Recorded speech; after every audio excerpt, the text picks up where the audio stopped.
The breaking point. The Seattle rain drummed against the windows of Oliver Blackwood's downtown penthouse, matching the rhythm of Fiona Winter's heart as she clutched the small envelope in her hands. The space around them was immaculate, all clean lines and minimalist furniture, a perfect reflection of Oliver's orderly mind. As one of the city's most celebrated architects, everything in his life was precisely designed, meticulously controlled. Everything except this. "You're quiet," Fiona said, tucking a strand of auburn hair behind her ear. Her green eyes, usually bright with adventure from her wildlife photography expeditions, now held uncertainty. "Should I be worried?" Oliver offered a practiced smile, the kind that had charmed clients and critics alike. "Just tired. The Shanghai project is killing me." He loosened his tie, trying to ignore the envelope she'd placed on his glass coffee table. They'd met 18 months ago at a charity gala where her photographs of endangered species were being auctioned. Oliver had outbid everyone for her centerpiece, a stunning black and white capture of a wolf pack in winter. What had started as an impulsive purchase had evolved into something neither expected: love. Fiona was everything Oliver wasn't: spontaneous, open-hearted, unafraid of mess. She'd somehow slipped past the fortress he'd built around himself since childhood when his mother walked out, leaving only a note saying she needed to find herself. His father had retreated into work afterward, leaving 8-year-old Oliver to essentially raise himself. "I went to the doctor today," Fiona finally said, sliding the envelope toward him. "There's something you need to see." Oliver's hand hovered over the envelope. "You're sick?" A flash of panic crossed his face. "No," she whispered. "The opposite, actually." When he didn't move, she gently opened it herself, removing the small black and white image. "I'm pregnant, Ollie." The world seemed to tilt beneath him. Oliver stared at the ultrasound, his architect's eyes immediately calculating. 12 weeks, maybe 13. His mind raced backward, counting days, remembering the weekend at the cabin when they'd been careless. "Say something," Fiona urged, reaching for his hand. But Oliver had gone somewhere else. Back to the morning he found his mother's note. Back to the years of his father's emotional absence. Back to the promise he'd made himself never to inflict that kind of damage on anyone else. "I can't," he finally said, his voice hollow. "I can't do this, Fiona." Her expression shifted from hopeful to confused. "What do you mean you can't?" "I'm not father material." He stood, pacing the length of the window. "My work, the international projects, the travel, those are excuses," she said quietly. "Tell me what you're really afraid of." His jaw tightened. "I'm not afraid. I'm being realistic. Children need stability, consistency. I watched what happens when parents walk away. I won't do that to a child." "So your solution is to walk away before even trying?" Fiona stood now, too, her photographer's hands, steady even in the wildest conditions, now trembling slightly. "It's better this way," he insisted. "Clean, before anyone gets hurt." Fiona's eyes widened. "Clean?" "There's nothing clean about abandoning your child, Oliver." "I'm not abandoning anyone," he snapped, the control slipping. "I'm preventing inevitable damage. By causing immediate damage instead?" She shook her head, tears threatening. "That doesn't make sense." In 3 strides, Oliver returned to the coffee table, picked up the ultrasound, and in a moment that would haunt him for years to come, tore it in half. Then quarters, then eighths. The pieces fluttered to the floor like strange confetti. "There," he said, his voice breaking. "Now there's nothing to walk away from." Fiona stared at the scattered pieces, her face draining of color. When she looked up, something had changed in her eyes. The softness was gone, replaced by a quiet resolve he'd never seen before. "You're wrong," she said, picking up her bag. "There's still me. There's still our child. And you're still walking away from both." She moved toward the door, her steps measured and calm. "Fiona, wait!" Regret crashed over him, immediate and suffocating. She paused, her hand on the doorknob, not turning back. "I won't beg you to stay, Oliver. That's not the kind of love I want to teach our child about." And then she was gone, leaving Oliver alone with the torn pieces of what could have been, as the Seattle rain continued its relentless drumming against the windows of his perfect, empty home. 3 little surprises. The coastal town of Ocean View had been Fiona Winters' sanctuary for the past 3 years. Far from Seattle's steel and glass towers, she'd found peace in this place where the horizon stretched endlessly and the rhythm of waves replaced the pulse of city life. "Mommy, look!" called a small voice, pulling Fiona from her thoughts. At a corner table in the Lighthouse Cafe, her daughter Willow waved a crayon drawing triumphantly. "I made an octopus with extra legs." "That's beautiful, sweetheart," Fiona smiled, leaning over to examine the purple creation.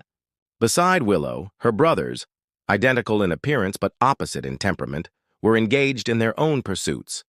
Julian meticulously colored within the lines of his shark picture, while Rowan was more interested in stacking sugar packets into a precarious tower.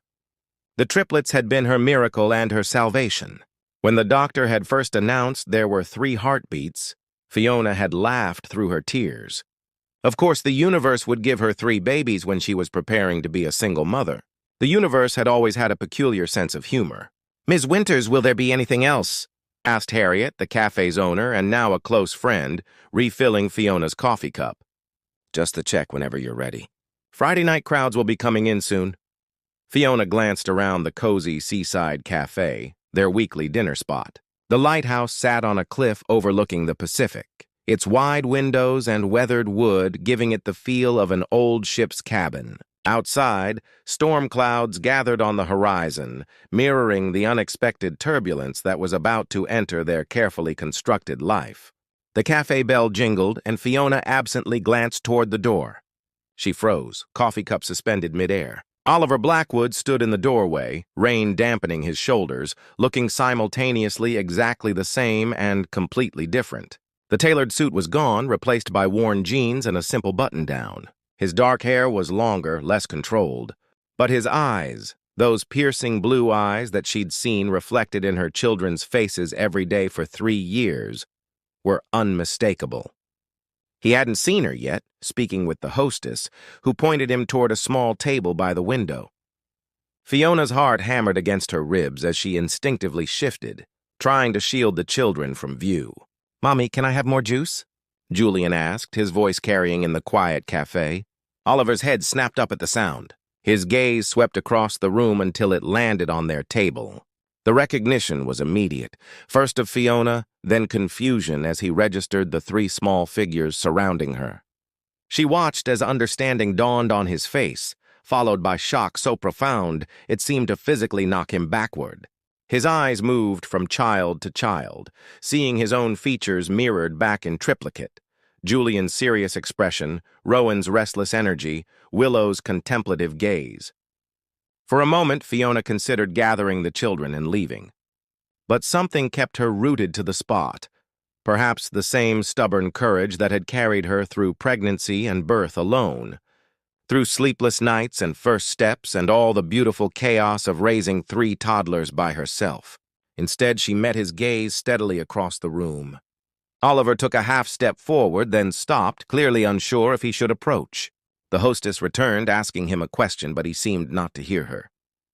His eyes never left their table. "Who's that man looking at us, Mommy?" Willow asked, turning to follow Fiona's gaze. "Just someone I used to know," Fiona answered softly, finally breaking eye contact with Oliver to focus on her daughter. "Finish your dinner, sweetie." When she looked up again, Oliver was gone, the door swinging closed behind him. Through the window, she could see him standing in the parking lot, rain soaking his clothes as he stared out at the churning ocean. Fiona exhaled slowly, realizing she'd been holding her breath. She hadn't expected the rush of emotions, anger, yes, but also an unwelcome flicker of something else. "Something dangerous. Ms. Winters?" Harriet appeared, looking concerned. "Everything all right? You look like you've seen a ghost." "Something like that?" Fiona murmured, gathering her composure. "We should probably head home before the storm hits." As she helped the triplets into their jackets, she noticed a napkin on the table near the door with something scribbled on it. She picked it up, recognizing Oliver's architect's handwriting immediately. "I didn't know. 3? We need to talk. I'm staying at the Harbor Inn, room 212. Fiona crumpled the napkin and shoved it into her pocket. 3 years of silence, and now he wanted to talk? She ushered her children toward the door. resolving to ignore the note. But as they stepped outside, she saw him again, sitting in his car across the lot, watching them. Their eyes met briefly before she turned away, guiding the triplets toward her SUV. "Why are you crying, Mommy?" Julian asked, always the observant one. Shadows of the past deliver stood at the window of his hotel room, watching fishing boats bob in the harbor below. A week had passed since that thunderstruck moment in the cafe. A week of sleepless nights and days spent wandering Ocean View, hoping for another glimpse of Fiona and the 3 children he hadn't known existed. 3 children. The thought still knocked the wind from his lungs. His phone buzzed with another message from his business partner in Seattle. "Either come back or tell me what's going on." Oliver had left abruptly, claiming a family emergency, which, he supposed, wasn't entirely untrue. The truth was more complicated. After 3 years of burying himself in work, of designing homes and buildings for other people while his own life remained empty, he'd reached a breaking point. The Shanghai project had won every architectural award possible, yet he'd felt nothing. So he'd gotten in his car and driven with no destination in mind until he'd found himself in this small coastal town. Now he understood why. A knock at the door startled him. He opened it to find Fiona standing in the hallway, arms crossed, wearing a simple sundress and a guarded expression. "You came," he said, unable to hide his surprise. "I almost didn't." Her voice was steady. "May I come in?" He stepped aside, suddenly conscious of the room's disorder. Papers scattered across the desk, coffee cups stacked on the nightstand. So unlike the pristine spaces he'd once maintained, Fiona remained standing, declining his gesture toward a chair. "I don't plan to stay long. How did you find me?" "Ocean View has one hotel, Oliver." It wasn't difficult. She pushed a strand of hair behind her ear, a familiar gesture that made his chest ache.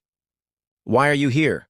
"I didn't know about the children," he said, the words tumbling out. "If I had—" "What?" she interrupted. "What would you have done differently?" "Torn up 3 ultrasound photos instead of 1. The barb hit its mark." Oliver flinched. "I deserved that." "This isn't about what you deserve." Fiona's composure slipped slightly. "My children are not a punishment or a redemption story for you." "Our children," he corrected quietly. Her eyes flashed. "Biologically, yes. In every way that matters, no. You forfeited that right 3 years ago." "I know."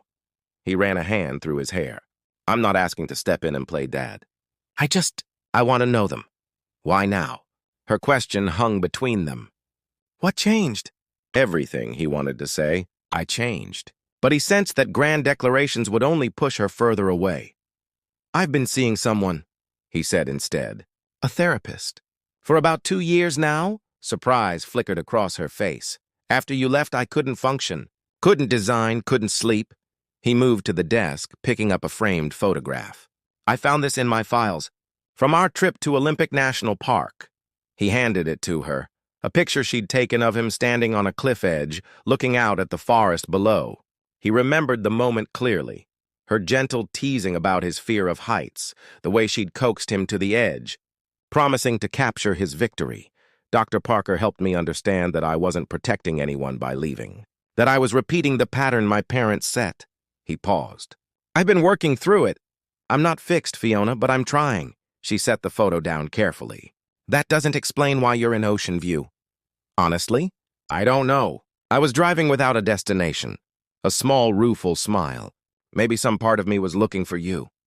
Fiona was silent for a long moment. "Their names are Julian, Rowan, and Willow," she finally said. "They're 3 years and 4 months old. Julian is serious and thoughtful. Rowan never stops moving. And Willow," her voice softened, "Willow sees beauty in everything, just like you used to." Oliver swallowed hard. "Thank you for telling me." "I'm not doing it for you." Her tone sharpened again.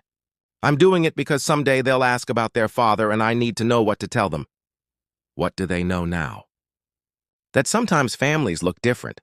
That they have a daddy who lives far away." She looked directly at him. "I've never spoken ill of you to them." Despite everything, gratitude washed over him. I don't deserve your kindness. It's not kindness, Oliver. It's protection. For them, not you. She moved toward the door. I have to go. Mrs. Henderson can only watch them for an hour. Can I see them? He asked quickly before she could leave. Even just from a distance? Fiona paused, her hand on the doorknob. They're at the community playground tomorrow. 3 o'clock. She didn't look back. Don't approach them, just observe. Then decide if you're really ready for this. And if I am. Now she did turn, her expression a complex mixture of wariness and something like hope. Then we'll take the next step. But understand this. If you come into their lives, you don't get to leave again. I won't let you break their hearts like you broke mine. The door closed behind her, leaving Oliver alone with the weight of her words and the first fragile thread of possibility. Outside his window, the tide was turning, water flowing back to shore after a long retreat. Building new foundations, autumn painted ocean view in warm hues of amber and gold as children scattered across the community playground like fallen leaves.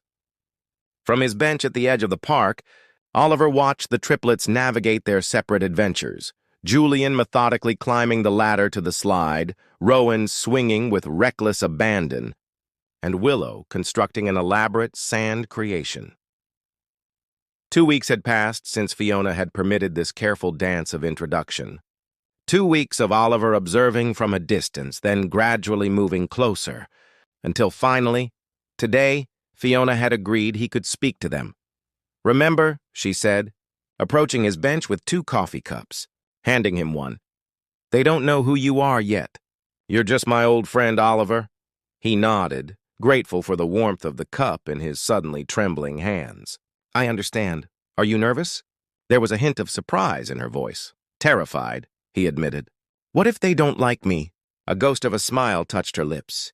They're 3-year-olds, not architectural critics. Critics are easier, he muttered, earning a small, genuine laugh from Fiona, the first he'd heard in 3 years. She called to the children, who came running at different speeds. Rowan first, all energy and momentum. Willow next, skipping, and Julian bringing up the rear, carefully watching where he placed his feet. Children, this is my friend Oliver, Fiona said when they gathered around. He's visiting our town and wanted to meet you. 3 pairs of blue eyes, his eyes, studied him with varying degrees of curiosity and caution. Do you like dinosaurs? Rowan asked without preamble. Oliver felt a smile spread across his face. I do, especially Triceratops. Rowan considered this. T-Rex is better. They eat everything.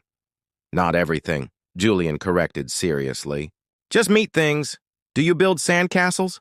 Willow asked, tugging at Oliver's sleeve. I'm actually an architect, he said. That means I design buildings. Her eyes widened. Like big sandcastles? Exactly like that, he laughed, something tight in his chest beginning to unravel. Would you show me yours? Soon Oliver found himself kneeling in the sandbox, following Willow's exacting instructions, while Julian offered structural advice and Rowan contributed by periodically stomping around the perimeter like a T-Rex guarding the kingdom. Across the playground, Fiona watched, her expression unreadable. That afternoon became the first of many careful encounters. Weekend picnics at the beach, a trip to the local aquarium, story time at the community library, where Oliver discovered his architect's drafting skills translated well to illustrating children's tales. As autumn deepened into winter, the boundaries of their arrangement slowly expanded. Oliver rented a small cottage near the harbor, put his Seattle firm on indefinite hiatus, and began working remotely on select projects. He started a routine of Tuesday and Thursday afternoons with the triplets, plus Saturday adventures, always with Fiona present, always ending with him returning alone to his cottage.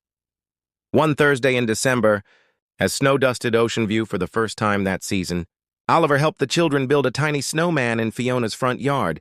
He needs a family, Willow declared, already rolling a smaller snowball. Everyone needs a family, Julian agreed solemnly. Oliver glanced at Fiona, who stood watching from the porch, a steaming mug between her hands. Something had shifted between them, too. Not forgiveness exactly, but a fragile truce built on their shared love for the children. Later, as the triplets napped inside, Oliver and Fiona sat on the porch swing, a careful distance between them. "They asked about you last night," she said quietly. "About why my friend Oliver comes to see them so often." His heart stuttered. "What did you tell them?" "The truth. That you're someone special who cares about them very much." She traced the rim of her mug. "They're smart, Oliver. They've noticed you have the same eyes. Are you saying—" "I'm saying we need to consider telling them soon. On our terms, before they start drawing their own conclusions." "Our terms," he repeated, not missing the significance of the pronoun. She met his gaze. "Yes, whatever happens between us, and I'm not saying anything will, we're connected through them, permanently." "I took all the pieces with me," he admitted. When the tide returned, spring came early to Ocean View, bringing with it fields of wildflowers and a sense of renewal. 6 months had passed since Oliver had first walked into the Lighthouse Cafe, and the careful structure of their arrangement had evolved into something that, while not quite conventional, had its own rhythm and purpose. The triplets now knew that Oliver was their father. The conversation had been approached with careful planning and gentle honesty, resulting in reactions as individual as the children themselves. Julian with thoughtful questions, Rowan with immediate acceptance and demands to know if this meant extra birthday presents, and Willow with a quiet understanding that seemed beyond her years. "Does this mean you're staying forever?" she had asked Oliver, her small hand in his. "I hope so," he'd answered, meeting Fiona's eyes across the room. "If that's okay with everyone." Their relationship had thawed into something resembling friendship, occasionally hinting at more, a lingering glance, fingers brushing while passing a coffee cup. Conversations that stretched late into the evening after the children were asleep, but neither had been brave enough to bridge the final gap between them until the day everything changed. It began as a perfect spring morning. Oliver had taken the triplets to the tide pools while Fiona attended a meeting about exhibiting her photographs at a gallery in Portland. The children darted from pool to pool, exclaiming over starfish and sea anemones, while Oliver pointed out different species, consulting the marine life guide he'd studied religiously the night before. "Daddy, look!" Willow called, using the name that still made his heart skip. She balanced precariously on a slippery rock, pointing at something in a deeper pool.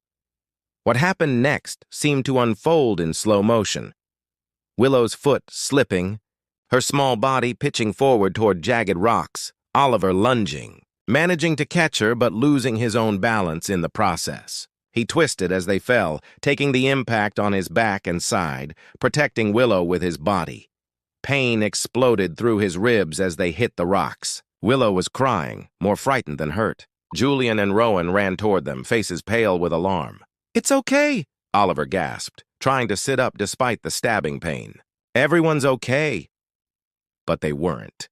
Blood soaked through his shirt where a sharp rock had caught him, and breathing sent shards of agony through his chest. With monumental effort, he gathered the children close, pulled his phone from his pocket, and called Fiona. Everything after was a blur. Fiona's arrival, her face tight with fear, the ambulance. The hospital where doctors diagnosed 3 broken ribs and a deep laceration requiring surgery. Through it all, Oliver's only concern was for Willow, who was physically unharmed but refused to leave his side, her face streaked with tears. "You saved her," Fiona whispered as they waited for him to be taken to surgery, her hand finding his. "You could have let go, could have protected yourself, but you didn't even hesitate." "They're my children," he said simply. "I would do anything for them." Something shifted in her expression then, a final wall coming down. "I know," she said. "That's what I needed to see." Hours later, groggy from pain medication, Oliver woke in a hospital room to find Fiona asleep in a chair beside him, the triplets curled together on a small cot in the corner. Brought in against hospital regulations through Fiona's gentle insistence. They were all there, keeping vigil. Staying. A week later, Oliver sat on Fiona's porch swing, still moving gingerly, watching the triplets chase fireflies in the twilight. Fiona joined him, placing a cup of tea within his reach. "The children want to know if you're coming to the lighthouse tomorrow night," she said. "For our Friday tradition." "Of course," he answered. "If you want me there." She was quiet for a moment. "I've been thinking about what you said in the hospital, about doing anything for them." Her fingers twisted together in her lap. "You know, for 3 years I've been so angry at you for leaving. But I never asked myself what it cost you to go." Oliver watched a firefly land on Rowan's outstretched palm, the little boy's face illuminated with wonder. "It cost me everything," he said softly. "But that doesn't excuse what I did." "No, it doesn't," she agreed. "But I understand now that you were trying to protect them in your own broken way." She reached for his hand. "We've all been broken, Oliver. Maybe that's okay." He turned to her, scarcely daring to hope. "What are you saying?" "I'm saying—" She took a deep breath. "Tomorrow night at the lighthouse. Don't meet us there." His heart sank. "I understand." "No, you don't," she corrected, a smile playing at her lips. "Don't meet us there. Be waiting for us. At our table. With this." She pressed something into his palm. Oliver looked down to find a small brass key on a seahorse keychain. "It's to this house," she explained, her voice soft but sure. "I'm not asking you to move in tomorrow, but I am asking you to consider making your stay in Ocean View permanent. For the children. And maybe, for us." Words failed him. Instead, he gently pulled her closer, mindful of his healing ribs, and pressed his forehead against hers, a gesture of promise, of coming home. The next evening, as the sun began its descent into the Pacific, Fiona and the triplets entered the Lighthouse Cafe to find Oliver already seated at their usual table. Before him sat 4 hand-drawn place cards, one for each child, with colorful renderings of their favorite animals, and one for Fiona. Adorned with a perfect seahorse, and in the center of the table, nestled in a small wooden box lined with blue velvet, was the ultrasound image, restored as best it could be. The fragments joined together with gold along the seams in the Japanese tradition of kintsugi. Beside it lay a handwritten note. "Some things break. That doesn't mean they can't become something beautiful, something stronger at the broken places. Thank you for giving me the chance to stay." As Fiona sat across from him, their children between them, Oliver realized that the tide had finally returned, bringing back everything he thought had been lost forever, transformed by time and patience into something even more precious than before. This time, he would not let it slip away.